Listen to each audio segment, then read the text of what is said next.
The FANG stocks are going to get all the glory this earnings week, but they shouldn't because there's plenty of other companies reporting, including some of the biggest restaurant names, plus big oil. Yes, big oil's back on the scene, and you're going to want to be tuning in to the energy sector this quarter because I feel like this could be a turning point. So let's jump right in to see who's going to be reporting at the end of this week.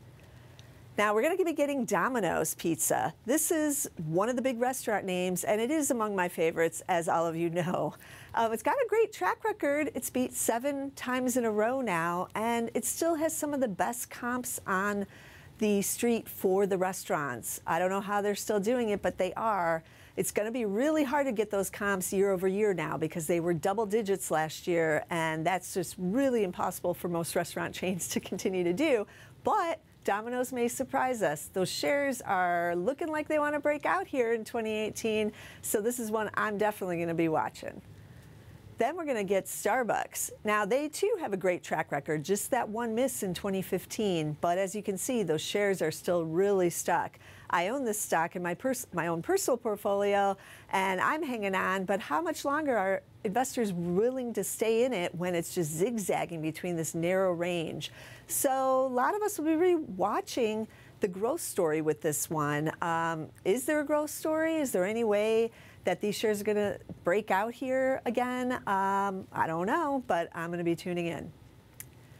Then I stuck in a Chinese internet stock here. This is one of the few first of the Chinese internet stocks to report, and they got this really good track record going back to 2014 where our data starts. They haven't missed, so that's impressive, but as you can see, it's really choppy. Looks like the shares wanted to break out in 2017. They got to those new highs, but then it's been back and forth. There's a lot of concerns about what the Chinese government is doing with regulation on the internet over in China, so that could be a play here.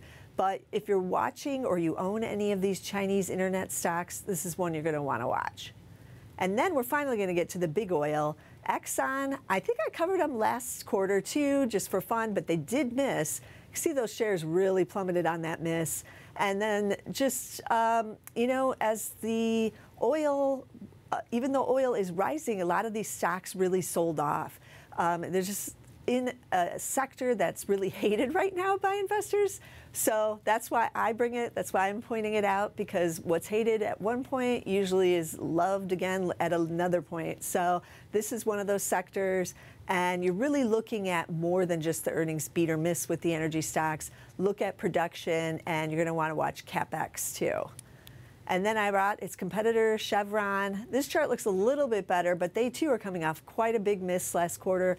Shares also sold off there, trying to come back just like Exxon.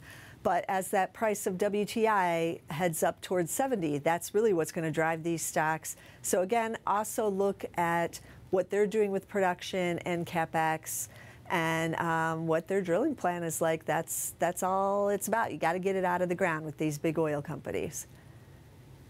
So those are just a few of what we're going to see this week, and I'm bringing you all the charts all week long and all earnings season long. I try to find the best and then the most interesting ones that I know you're all going to be watching and bring them to you every week. So be sure to tune in on Zacks.com. All of these videos will be there. They'll be on StockTwits and Twitter, and you can also get them on YouTube. So be sure to subscribe to our YouTube channel as well so you don't miss a thing. But I'll be back again next week with more earnings.